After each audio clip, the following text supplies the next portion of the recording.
Courtney, you're too strategic. I've been in rooms where that was not meant as a compliment.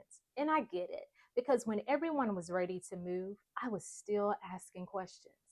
What are we actually trying to change? Why does this matter right now?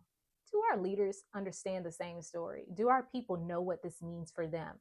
But here's what those rooms didn't always realize: clarifying questions are not the same as stalling transformation. They are how leaders protect a transformation.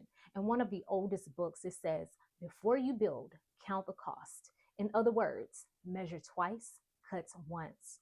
And in the age of AI, we have to know that organizations are being asked to transform faster than they've prepared for.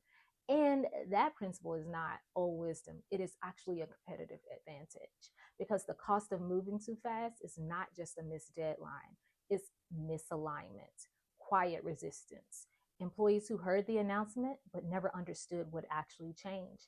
And that kind of expensive change does not always show up on the project tracker. It shows up in adoption rates, in initiatives that launch but quietly stall. Strategy is not having every task mapped before you move. Strategy is making sure everyone understands the what's and the why before the work begins. The tactics, they can come later. The task list gets built later. But if the organization is not clear on direction, execution becomes a cost center. That is organizational readiness. It is the difference between launching an initiative and preparing an organization to carry it forward. Because in the C-suites, the goal is never activity. The goal is adoption. The goal is traction. The goal is movement. The organization can actually sustain. So when someone says, I'm being too strategic, I hear something different. You're asking the questions that prevent false starts.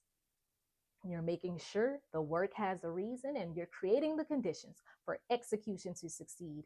That is not a weakness. That is a discipline that separates leaders who launch from leaders who land. If your organization is announcing change faster than it's preparing for, it's worth a conversation.